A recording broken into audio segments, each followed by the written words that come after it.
आपण डायल केलेला नंबर सध्या व्यस्त आहे.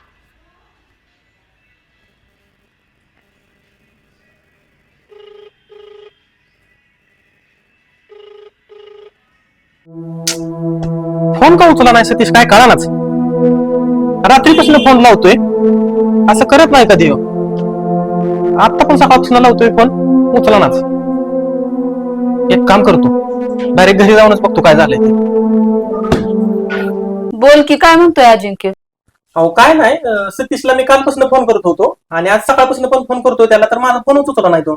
मग म्हणलं डायरेक्ट घरी जाऊनच बघावं काय विषय काय झाला नेमकं. अरे काय सांगायचं अजिंक्य तुला, काल आलाय 6 वाजता घरी बर. आणि शांत शांत होता.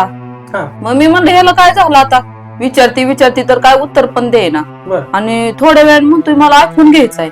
अचानक. मग आता तू सांग आपली परिस्थिती आहे का अशी, हे घ्यायची, आयफोन घ्यायची, आणि नाही म्हणलं म्हणून लागला भांडायला माझ्याबरोबर. मग हे काय, काकाला बी टेन्शन, मला पण टेन्शन. काय सांगायचं अजिंक्य तुला, माझं तर कालपासून डोकं चालायचं बंद झालं. आता तू सांग, तू काय लहान आहे का आता, काय वस्तू मागावी काय नाही त्याला समजलं पाहिजे ना. आणि रात्री एवढं जेव म्हणतोय, पोरग कुठं जेवता येतावा, नाही म्हणला मला जेवायचं नाही. हा. आणि सकाळी पण उठला हा. तेव्हा पण काय खाल्लं नाही काय नाही, गेला निघून. कधी वेळ फोन लावती, फोन उचल ना. एवढी काळजी वाटायला लागली बाबा, नाही ते विचारायला लागला अजिंक्य, माहितीये का तुला. तू काय पण कर बाबा, त्याला शोधून आण कुठनं तरी. अजिंक्य आम्ही जे करतोय ते सगळं त्याच्यासाठीच करतोय ना, एवढं तरी त्याला अक्कल पाहिजे का नको. बरं का काकू, तुम्ही काय जास्त काळजी करू नका. मी माझ्या पद्धतीने तो कुठं गेलाय ना त्याला बघतो आणि घेऊनच येतो.